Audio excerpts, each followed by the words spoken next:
Hello, everyone. Welcome back to our channel once again. Today, we have a very special guest. As always, all my guests are special, but she's extra special. So, we're going to let her introduce herself. Hello. Hello. Can you tell us your name? Tell us a little bit about you. My name is Sophie. Some people call me Mama Sophie. Mhm. D'autres m'appellent Sœur Sophie, but my name is Sophie.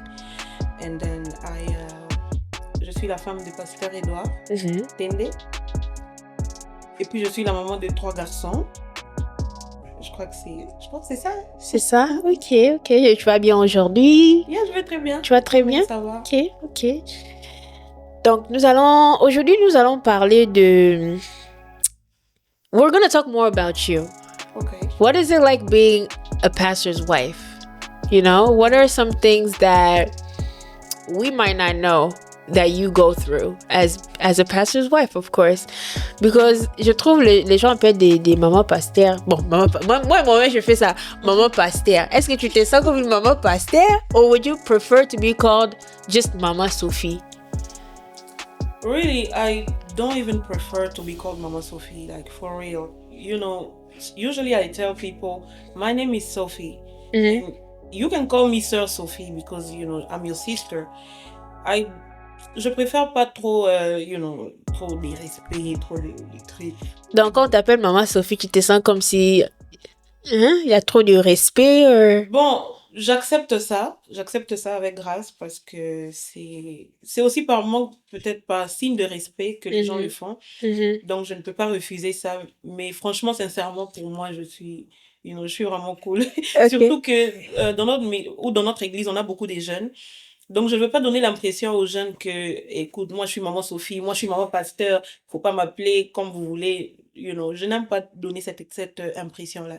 Mais si quelqu'un t'appelait juste Sophie, would you feel weird? No, I won't You feel allow weird. it? Yeah, of course. Même si c'est quelqu'un qui est moins âgé que toi qui t'appelle Sophie, like, that Moins would âgé. bother you? Well, it won't bother me at all. Okay. J'ai des petites sœurs ou des personnes de l'église, quand elles m'écrivent, elles me disent, hey, coucou. Je réponds coucou. And I'm cool with that. You know, je prête pas vraiment trop attention à ça. Okay.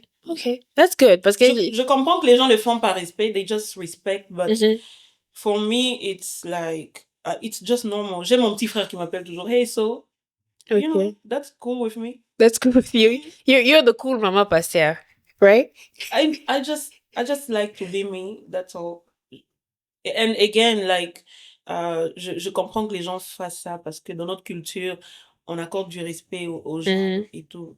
Et je comprends ça. Et puis, j'appelle aussi les autres mamans. Comme toi, je t'appelle maman. Like, seriously, and I'm like, I'm a mom, but I'm young. Je suis encore jeune. C'est ça. You know, that's the feeling. Okay, so quand les gens t'appellent maman, you feel kind of old. You feel old. I feel old when people call me that. I'm like, yeah, I'm still young. I'm a young yeah, you're a young lady. You're a young lady, of course, yeah. Donc, je ne tiens pas rigueur si quelqu'un m'appelle Sophie. I'm okay with that. Okay. All right. Yeah. So, let's get started on our first question. Okay. Tu es prête? I'm ready. Are you sure? Okay, notre première question. Have you always envisioned being a pastor's wife? Okay. Well, no. No, I never. Well, not never, but I didn't think I would be a pastor's wife. It really didn't come into my mind like this. Like, God didn't even talk to me like, tu vas devenir maman pasteur. No. What I was doing was just loving God and serving God. Depuis que je suis enfant, je sers Dieu. J'ai commencé depuis les codymes et tout ça. Donc, moi, j'aimais aller à l'église, j'aimais servir Dieu, j'aimais Dieu. Par contre, ma mère, je me rappelle, il y a des jours où quand je rentrais, les dimanches, she used to tell me, you know, a pastor going to marry you. I'm like, okay. Because quand je partais à l'église le dimanche, je traînais, j'avais beaucoup de choses à faire, beaucoup de responsabilités déjà à l'église. Alors quand je rentrais le soir, elle était devant la parcelle, elle m'attendait. Et puis elle me disait, tu sais, toi, un pasteur va t'épouser. Et puis je disais juste, ok. So, je n'avais vraiment jamais pensé que je serais vraiment maman pasteur. Je voyais même pas comment ça serait possible. Wow. So, how did you prepare yourself? To become a pastor? Yes. I mean, to become the Yes. pastor's wife? Yes.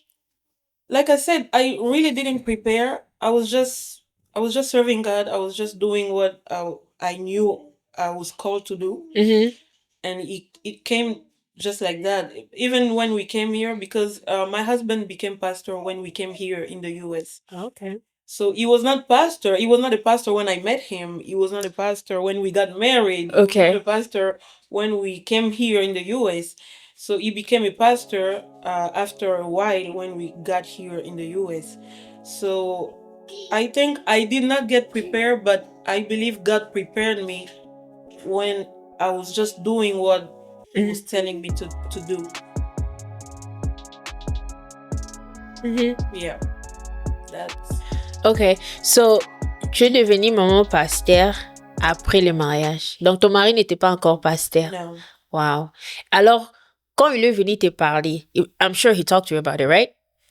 Il est venu te parler que non, je sais pas comment ça s'est passé, je sais pas comment ça s'est fait. Donc, c'est à nous de nous expliquer comment ça s'est fait. Quand il est venu m'épouser? Non. Quand il est venu te parler que non, je sais pas comment ça s'est passé. I'm just guessing. Like, did he tell you like God spoke to me or I had a dream? I don't know. How did that happen? Oh, okay.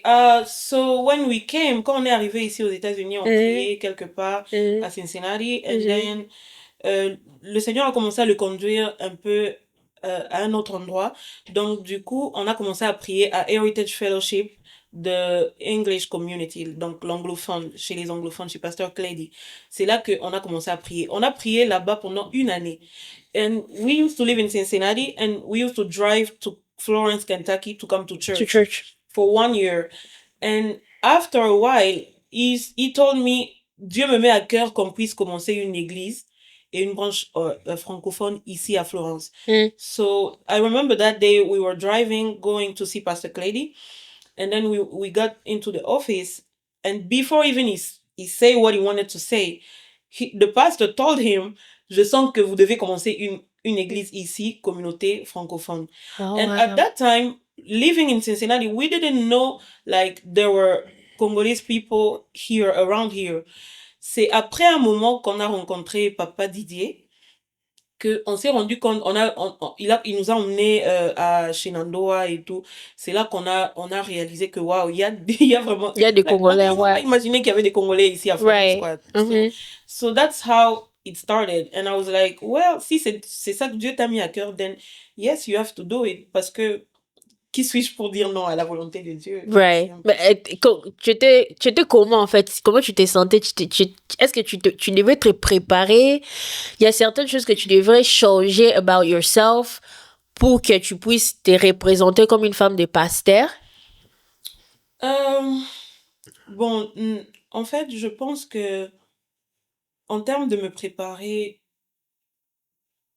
c'était peut-être que je me disais, wow, because when this came, I was like, this is a big responsibility. C'est vraiment une grande responsabilité. Donc moi, quand j'ai entendu ça premièrement, j'ai vu la responsabilité. Je me suis dit, avoir une église et puis soutenir la vision de mon mari, tout ça avec la famille qu'on avait déjà commencé à bâtir.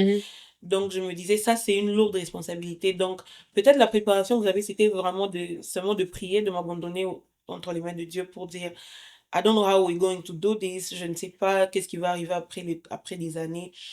Mais je prie seulement que Dieu nous aide dans ce chemin.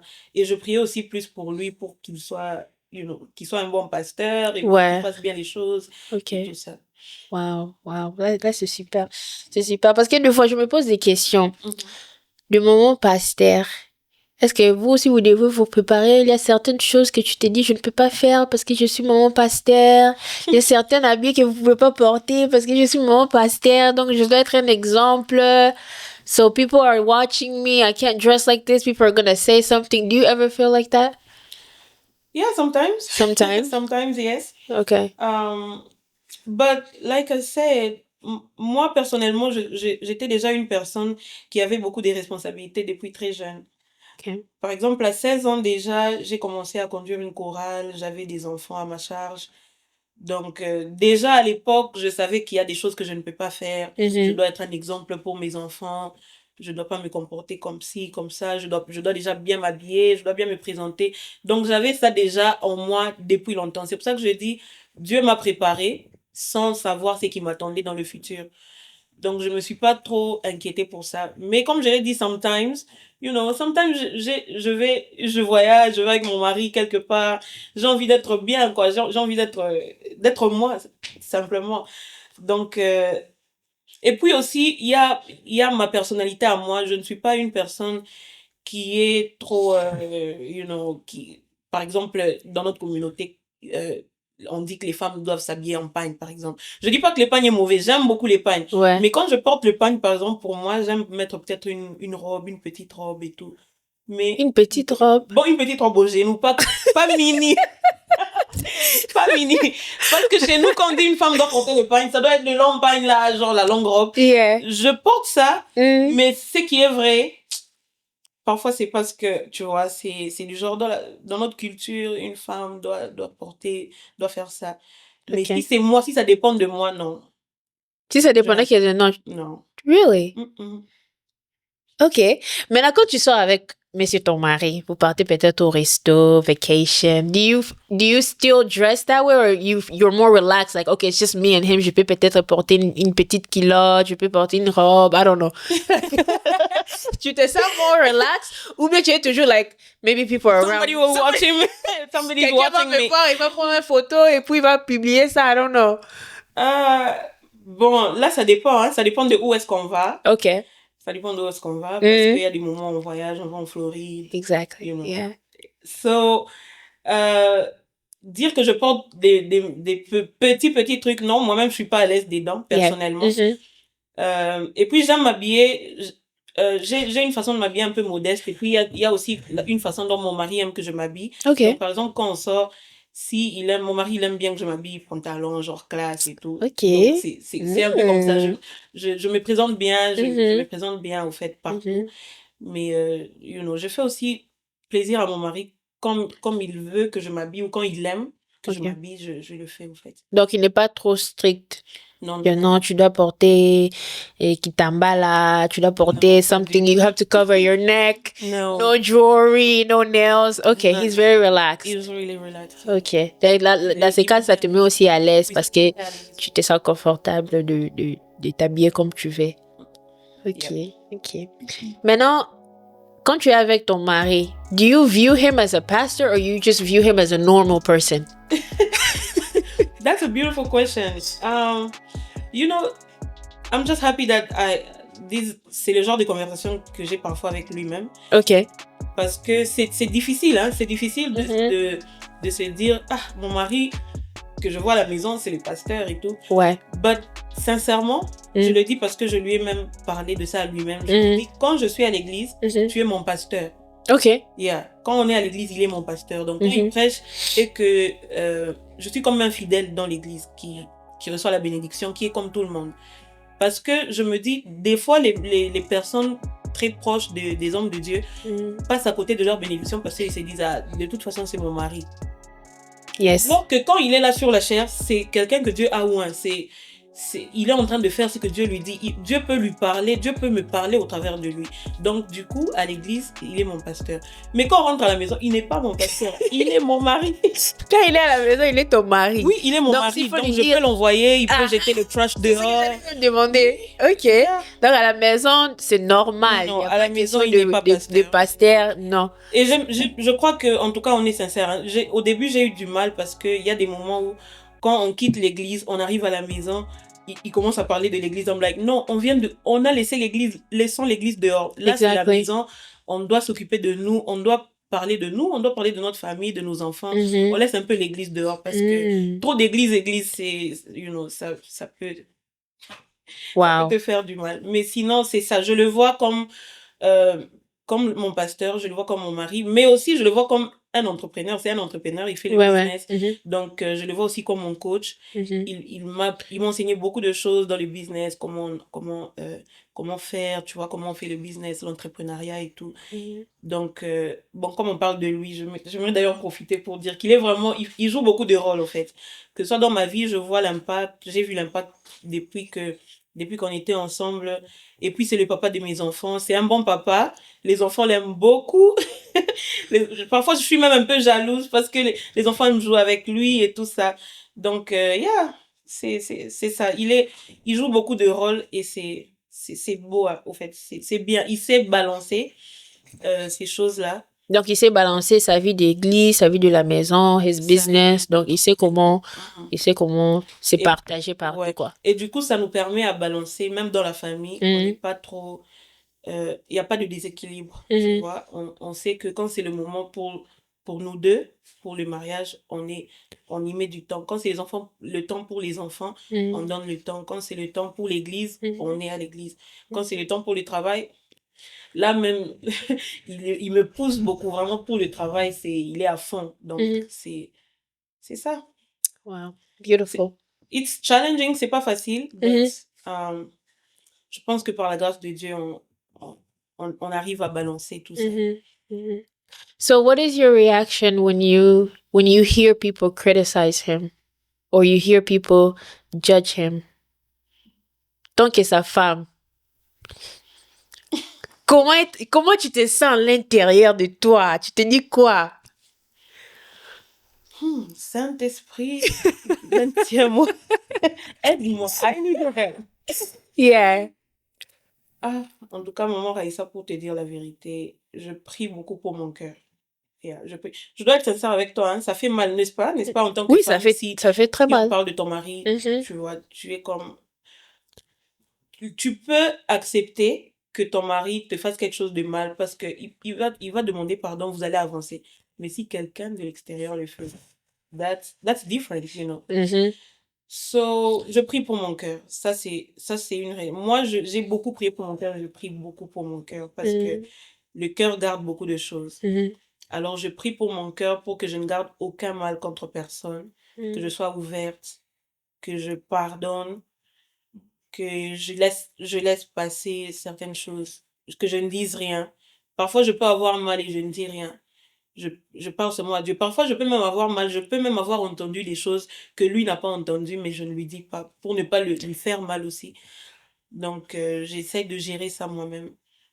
Et ça fait partie de la vie, ça fait partie de la vie en tant que chrétien. On n'a pas que des louanges, on a aussi des attaques, on a aussi des gens qui parlent mal. Ça fait partie de la vie. Quand on comprend que les persécutions arrivent aux enfants de Dieu, c'est tout à fait normal. Et en plus, il y a des moments où, là, tu as parlé que des gens qui peuvent parler en mal, mais il y a des moments où moi-même, je dors, par exemple, je rêve que il y a un problème qui lui arrive ou une mauvaise situation, tu vois. Parce que le diable est toujours là aux aguets, il cherche à comment détruire. Donc, je prie beaucoup pour lui, je prie pour que Dieu le préserve, qu'il ne tombe pas, tu vois, qu'il soit vraiment un modèle pour moi, pour les enfants et puis pour l'Église. Donc, c'est un peu ça. Quand tu parles des attaques, je me suis rappelé de quelque chose. Quand on part à l'église, le pasteur pas seulement ton mari, mais le pasteur en général, sont là toujours, prier pour ceci, des attaques, de ceci. Et même aussi, comme toi, tu es maman pasteur, est-ce qu'il y a aussi des moments où tu te sens, OK, we are under attack, or something's going on, ou bien, are you guys always at peace? Because il est pasteur, donc tout est bon, tout va bien, vous n'avez pas de combats, vous n'avez pas de problèmes. Ou il y a des moments que vous passez vraiment des périodes dures que les gens ne savent pas. Parce que je trouve, les pasteurs, vous partagez pas vraiment trop your problems. Parce que les gens viennent toujours envers vous. Vous partez jamais envers les gens. Oh yeah, en tout cas, oui, on a beaucoup d'attaques. Il y a des temps d'oppression. Il y a des temps où tout bloque, tout ce qu'on fait ne marche pas. Il y a des temps où même dans notre famille, ça ne va pas. Il y a des temps où il y a des tensions fortes. Il y a des temps où les enfants, ça ne va pas. Tu vois, le pasteur, une fois, il a même témoigné ça à l'église. Notre enfant, notre bébé, on l'a opéré. Il y a des temps difficiles. Il y a vraiment des temps difficiles. Et c'est ça qui nous forge. C'est ça qui nous donne aussi la confiance en Dieu. Parce que si on ne passe pas par les temps difficiles, qu'est-ce qu'on va enseigner au peuple de Dieu? Comment est-ce qu'on va encourager le peuple de Dieu? Donc oui, on a eu des temps difficiles. Et je peux donner par exemple un exemple. Quand on est arrivé, bon, à l'époque, on n'était pas encore pasteur. il n'était pas encore pasteur, mais ça nous est arrivé dans ce pays, ici aux États-Unis, quand on venait à peine d'arriver, une maison où on logeait. Il nous est arrivé, nous, de dormir, on n'avait pas de courant à la maison. Et puis, c'était en plein hiver, il faisait très froid. Là, vous avez déjà des enfants? Non, pas encore. Pas encore des enfants, juste vous deux. Tu vois, Wow. donc, Oh donc my oui, ça God. arrive. Hein? Ouais, ça arrive. Ça arrive. Et moi, j'enseigne ça à mes enfants. Maintenant que mes enfants sont là, je leur enseigne la reconnaissance. Mhm. Parce que maintenant, là, ils comprennent déjà. Ils peuvent me dire, maman, on n'a plus de lait. Je leur dis, ok, allons au store, on achète le lait. Je dis, il faut dire merci à Dieu hein, pour ces laits que vous avez. Parce qu'il y a des enfants qui n'ont pas ça. Tu vois, mon fils, il peut prendre la pomme, il mange un peu, puis il jette. Je lui dis, non, il y a des enfants qui n'ont pas la pomme. Tu ne peux pas faire ça. C'est pour leur enseigner la reconnaissance. Pour leur enseigner que quand on a, ce n'est pas parce qu'on a mérité. C'est par la grâce de Dieu. Yeah. Wow. Ok. Ok. Maintenant, je vais poser une question que quelqu'un... J'ai des questions pour toi que les gens m'avaient envoyées. Ah bon? Some of the questions are not even mine. Oh, I'm just delivering the message. Okay? You need to tell me who are those people. I have to know them. I'm just delivering the message. Okay. So, one of the questions are, do you feel obligated to help people in the church? Like, say, for example, somebody's having a wedding and you're invited. Tu te sens obligé d'aller ou bien tu te sens obligé de participer parce que tu es maman pasteur. Tu te dis, si je ne le fais pas, peut-être mon numéro kende.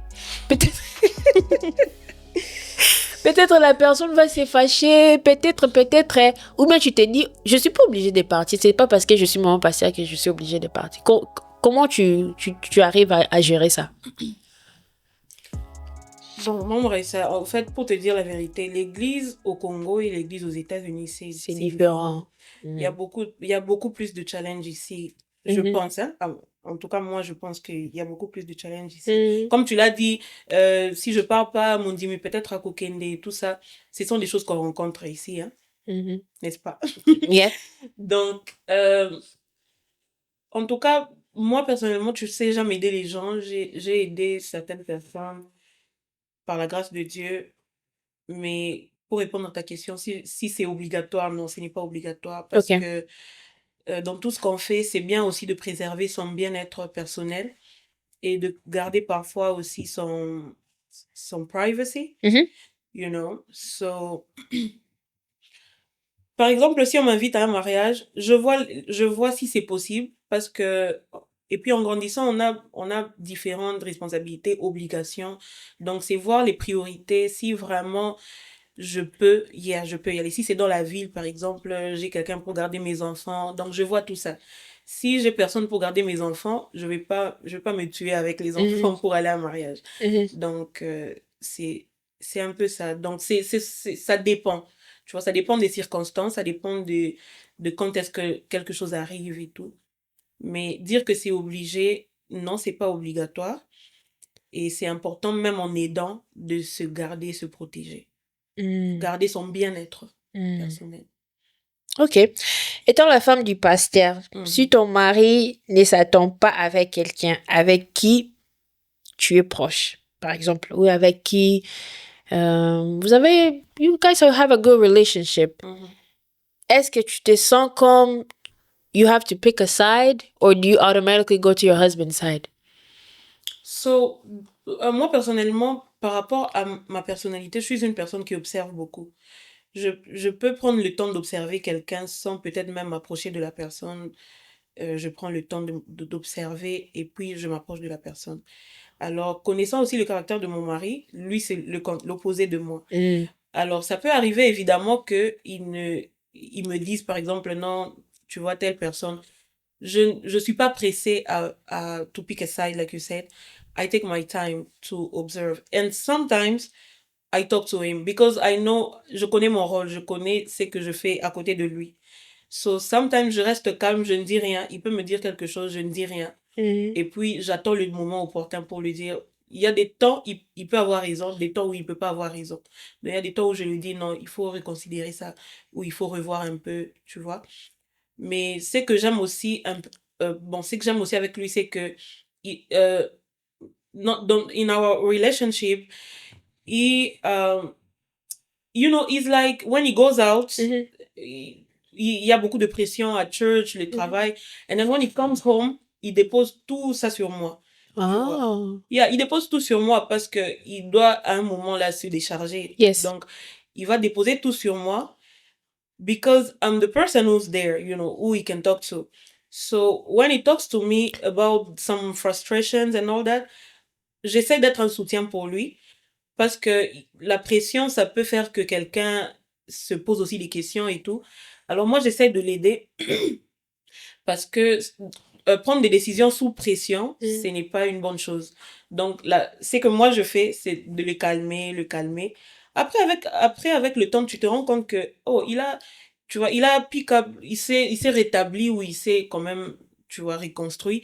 And then, tu te rends compte qu'il n'y avait même pas de problème en réalité. C'était peut-être la pression, c'était peut-être quelque chose qui est arrivé comme ça. Yeah, so you don't like to involve yourself in his problems with other people? No, necessarily. Not really. Yes. I try to help him see the good side of that person, even même si la personne peut-être lui a fait du mal, j'essaie de l'aider à voir toujours le bon côté. Moi, je suis pacifique, hein. Le ministère de réconciliation, là. So, I want to know, est-ce qu'il y a des moments où tu te fâches aussi contre lui, tu dis, okay, I'm not going to talk to you? Because I feel like as women, that's something we all do. I don't know. Do we all do it? Or le maman pasteur ne le font pas ou bien vous le faites aussi? Ça fait une semaine, 2 jours, tu es là. Tu lui parles pas. Maman pasteur veut dire quoi? Oui, je boude, je parle pas. I do that. I'm a woman. Yes. Je suis sa femme. So sometimes maybe he forgets that I'm his wife, Okay. And he thinks je comprends tout et tout. But yeah, I get mad at him. Yeah, when you get mad, you're like, I'm not talking to you right now. Give you my space. I'm serious about that. I'm not talking. Does he understand that? Ou bien il est toujours like, tu es maman pasteur, so you can't really feel like that. Fun fact is, usually he doesn't tell me that je suis maman pasteur. Okay. He never reminds you, tu es maman pasteur, tu es ceci, tu es cela. Sometimes il me dit, tu sais, on a déjà grandi et tout. Il y a des choses qu'on ne peut plus faire.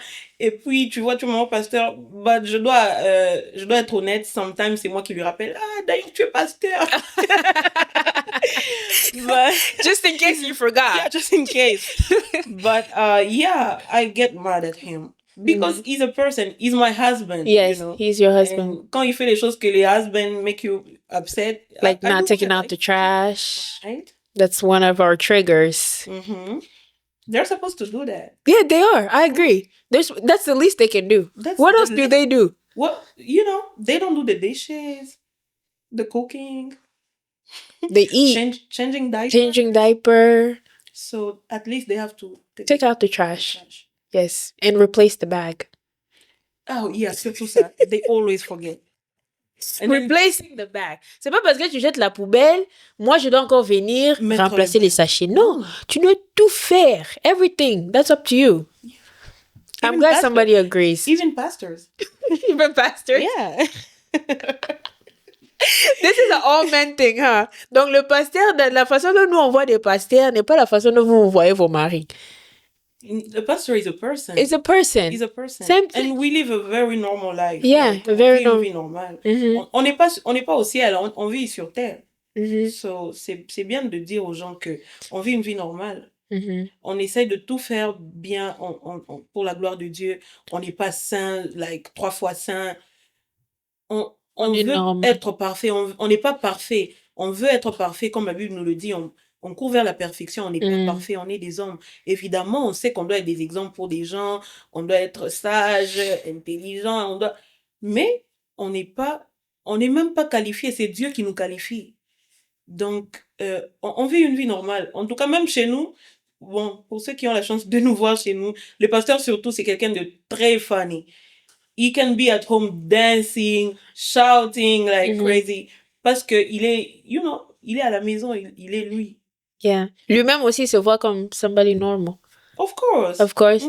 Okay. So he doesn't feel like pressured, like, oh, je suis pasteur. Quand les gens viennent, il doit aller porter his suit and be presentable in front of people. No, If he was in shorts, he's relaxed. Yeah. Au contraire, il est, surtout quand on est à la maison ou dans un autre cadre que l'église, il aime s'exprimer, il aime dire ce qu'il a.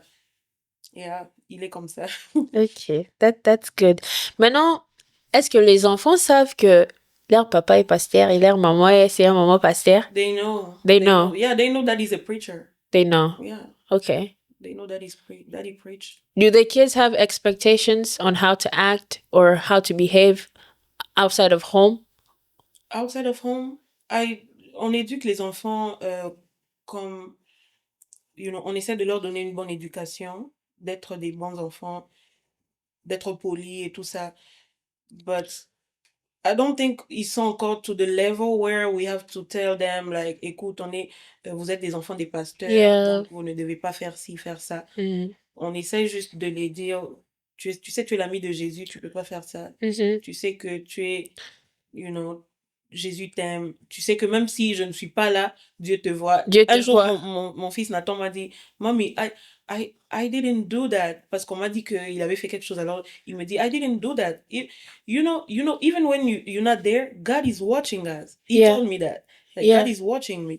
So I'm like, okay, that's good. Au moins, ils savent que God is watching them wherever they are. So that's what we try to do. Not tell them like, papa is pasteur, you can't do that. Tu peux pas être parce que les enfants, il y a d'autres enfants qui font les beaux boulots à l'église.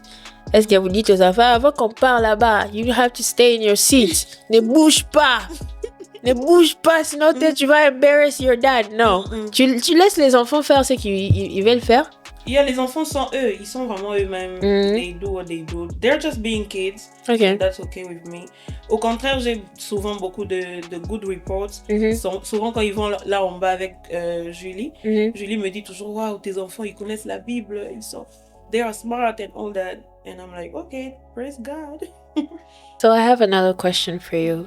What advice do you have for young women that are becoming pastors' wives? Quelles sont les choses qu'ils doivent faire? Comment ils doivent se comporter? Quel advice tu as pour leur donner? So I believe the first thing is first of all, you have to be you. Just be you.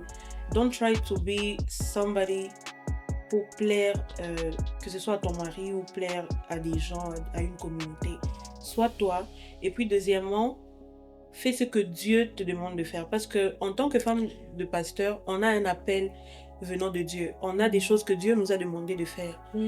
Maintenant, si tu comprends ce que tu dois faire, avant même de te marier à l'homme de Dieu, tu seras déjà en train d'accomplir des choses, en train de servir déjà Dieu. Sorry. Tu vas pas attendre être maman pasteur pour te dire que maintenant je vais servir Dieu. Non. Donc ça commence avant même que tu ne sois, entre guillemets, femme de pasteur. Mais maintenant, quand tu sais que c'est un pasteur ou ton mari a l'appel d'être un pasteur ou qui sera pasteur, ou même qu'il est déjà pasteur, il y a des choses qu'il faut faire. Donc, il faut savoir déjà ton rôle à côté de cet homme, comprendre c'est quoi l'appel que Dieu a donné à cet homme et comment est-ce que moi je vais l'accompagner dans cet appel-là, comment est-ce que je vais être effective dans mon rôle en tant que l'épouse du pasteur, et de savoir que il faut vraiment avoir un grand cœur, il faut être l'intercesseuse, non seulement pour le pasteur, mais pour les personnes qui viennent à l'église, qui se confient en vous. Tu ne sais pas, il y a des moments où ton mari peut être à l'église, il y a des gens qui viennent au bureau, tu ne sais pas qui est qui, tu vois, parfois il y a toutes sortes de rumeurs, tu vois, on tue les gens, il y a les poisons, il y a des filles qui sont peut-être mal intentionnées ou des hommes mal intentionnés, donc c'est la prière qui peut couvrir ton mari ou ta famille en général. Et de savoir aussi que quand tu es l'épouse d'un pasteur, tu es la première cible du diable. Si le diable n'arrive pas à atteindre ton mari, il va passer par toi et par tes enfants. Donc il faut être forte dans la prière, mais vraiment, premièrement, c'est toi-même d'abord en tant que personne, de faire la volonté de Dieu, d'être sur le chemin que Dieu. Parce que ce n'est pas seulement pour les pasteurs. Tu peux avoir épousé un entrepreneur, tu peux avoir épousé un médecin, tu peux avoir épousé, je sais pas, un ingénieur. Mais comment tu vas faire pour accompagner cet homme dans la mission que Dieu lui a donnée? Tu vois, c'est te découvrir toi-même, c'est savoir ce que tu dois faire et puis savoir comment tu dois accompagner cet homme-là. Parce que quand tu viens dans la vie de cet homme, il faut qu'il y ait un changement, il faut qu'il y ait un plus, il faut qu'il y ait une évolution. Ça ne doit pas être avant l'indépendance égale après l'indépendance. Donc, il faut apporter un plus. Et aussi, il faut beaucoup protéger la famille, ta famille, ton mariage, ta famille. Il faut beaucoup protéger ça. Parce que c'est ça ton premier ministère que Dieu te donne. Ok. Donc, en bref, c'est un peu ça. Ok. Mais là, je trouve que tu as donné advice on like comment tu peux te préparer, comment... Oui, prier, c'est bon. Tout ce que tu as dit, c'est bon. Mais je parle physiquement. Qu'est-ce qu'elle doit faire? Est-ce qu'elle doit changer sa façon de s'habiller? Est-ce qu'elle doit s'asseoir devant? Quand son mari est en train de prêcher, tu dois être devant. Tu dois être... Comment s'en sortir de ce genre de situation, tu vois? Ok. Au fait, physiquement... bon, il faut être décent, il faut être un modèle, c'est qui est sûr. Parce que si tu t'habilles aussi mal, parce que c'est comme ça que toi tu aimes t'habiller, tu auras beaucoup de gens qui ne seront pas peut-être d'accord avec toi. Tu sais. Parce que c'est vrai que on essaie d'être nous, mais en même temps, c'est un rôle qui t'expose. Tu es exposé, il y a beaucoup de gens qui te voient et qui te prennent en fait pour exemple. Donc pour réellement être un exemple, même pour les jeunes filles, il faut bien se tenir, il faut savoir comment s'habiller, il faut, tu vois, il faut avoir un bon comportement, il faut bien parler, pas crier sur les gens et tout. Bon, s'asseoir devant, je pense ça dépend des maris peut-être. Parce qu'il y a d'autres maris qui ils se sentent mieux, ils se sentent à l'aise quand sa femme est devant pour l'encourager, peut-être quand il prêche. Tu vois, par exemple, il y a des choses que vous ne savez pas. Quand la femme est assise devant, il y a des signes qu'elle peut faire à son mari. Oh, quel genre de signe? Mais si je te dis, tu sauras. Tu vas commencer à me regarder dimanche. Non, c'est pour les gens qui nous suivent. Les gens qui veulent, peut-être un jour, elle va devenir maman pasteur. Comment elle doit faire? C'est quel genre de signe qu'il faut faire à ton mari? Hein? Oh, mais si je vous dis, bon, il y a plusieurs signes, mais il y a ce qu'on appelle le signe du regard, au fait. Parce que quand il est devant, il est en train de prêcher, il peut te regarder. Peut-être son regard veut dire, comment tu trouves? Est-ce que c'est bien? Je continue. Ok, mais ok, non. Moi aussi qui suis assise là, je peux le regarder. Peut-être j'essaie de lui faire signe que il y a le temps par exemple. Le temps, ok. Ou soit tu as un truc là, essaie d'arranger. Donc, et puis aussi s'asseoir devant, c'est comme je l'ai dit, un signe peut-être d'encouragement.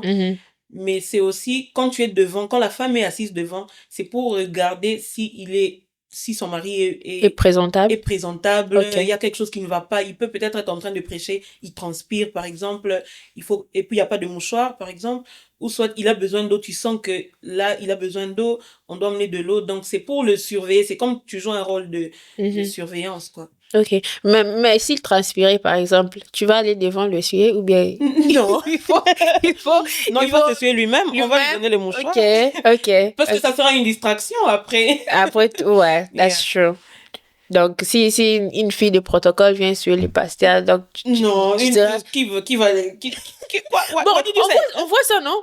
Un protocole? Yeah. Non. On voit ça en ligne. En YouTube, il y a des pasteurs où ils ont des gens qui mais c'est bon, qui font tout ça. Ils sont comme des je sais pas, des présidents, je sais pas. Ils sont pas des pasteurs. Bon, tu vois, c'est comme j'ai dit, l'église au Congo et l'église ici, c'est différent. C'est différent. L'une des grandes différences que moi, personnellement, j'ai observé, c'est qu'au Congo, les pasteurs sont comme des dieux, tu vois, à un certain niveau. Donc, on loue, on honore à l'excès les pasteurs. Personnellement, je n'ai pas vu ça trop ici. Par exemple, notre pasteur Clédy, là, il y a des jours, nous-mêmes, on l'appelle Clédy, parce que ses fidèles l'appellent Clédy. Mais au Congo, tu peux pas appeler ton pasteur par son nom. Jamais. Jamais. Bon, je comprends, c'est la culture, c'est le respect. Mais j'ai l'impression que, tu vois, par exemple, au Congo, quand même moi, en tant que maman pasteur, si j'arrive à l'église, quelqu'un doit me prendre mon sac, on doit me prendre mon truc, on doit prendre la Bible du pasteur. Oh, il n'a plus les mains, il n'a pas les... Yeah. Si tu es au Congo, do you think it would have been different? I don't know. I really don't know because I'm like, okay, God made me to be a pastor's wife here and see what's going on here. And that makes me realize how things are going on in Congo. I see, on tient même le téléphone pour le pasteur, you know. I'm like, okay. Les appels, ce n'est pas lui qui répond. Il y a quelqu'un qui répond et puis lui va rappeler. Donc, il y a beaucoup d'étapes. That's how you say, on peut lui faire boire de l'eau et puis on peut l'essuyer. Yeah. Moi, je peux pas permettre ça. Ça peut pas arriver. Parce que tu es jalouse? Comment? Non, c'est pas la jalousie, c'est la distraction. C'est la distraction. Les gens sont distraits. Et me, I'm gonna be disturbed as well. Yeah. Why is some girls gonna give water to my husband when he's preaching? Right. Okay. Do you get jealous sometimes? Of course I do. You do? Yeah, I do. I do. I have to be. You have to. Because at the end of the day, he's your husband. He's your man. He's my husband, yeah. He's your man. Yes. Est-ce que tu es des fois jalouse? Like, does it happen at church? Does it happen when you guys go out? Does it happen at home? What are some moments that like you were like, I don't like what's going on here? Like, I don't know what's going on here. No, you don't like. Like, for example, il y a une sœur ou bien il y a une dame, je sais pas, quelqu'un vient parler avec ton mari, tu te dis, bon, that woman instinct kicks in. You're like, I don't like this conversation. I don't like what's going on. Well, maybe not that, but you know, the kindest person in church is the pastor, because at the end of the service, he's gonna say hi to everybody, be nice to everybody, and then sometimes you go home, he's not even saying hi to you. I mean, to me, or he can appreciate. Oh wow, tu es bien habillée, ma sœur. Oh wow, et puis tu arrives à la maison, you're the only one person who did not. You're the only person. He n'a pas complimenté. Okay. So of course that can make me jealous, right? C'est légitime, non? Okay. Mais il n'y a pas de moment où tu te dis, il y a une sœur qui parle peut-être avec le pasteur ou bien il a un rendez-vous avec quelqu'un. Non. Tu te dis, I don't want you to go. Non. Ça n'a jamais arrivé. Peut-être c'est arrivé, but I don't want to talk about this here. Okay, you don't have to talk about it. Because I have to preserve the people, you know, right, the people in the church. Like, tu es toujours une femme. Tu es une femme. Of course. You get jealous, you get mad. You're a normal person. It happens. Yeah. Right. It happens to me, of course, you know. It happens a lot. Well, not a lot, but it happens. It happens often, as it should. Okay. Well, we learned some very good, interesting things about being a pastor's wife and how you view yourself as his wife and just as a woman. So, thank you for being here today. Oh, thank you for having me. Thank you for being here. So I would like really to say thank you to Excellence Picture. First of all, for inviting me. This is a real honor. Thank you, Mama Raissa. Thank you. Ramses. We are really happy. I personally am really, I don't know how to say it. You know, I'm really impressed of what you guys are doing. It's really something new, but really excellent. I have to say it. So, you know, you if you need them, they take good pictures. They can make videos. It's always an honor, but really thank you, and I pray that God really prosper what you're doing. Thank you very much. Thank you guys for staying tuned for this video. I hope to see you in our next video. Have a wonderful day. Bye.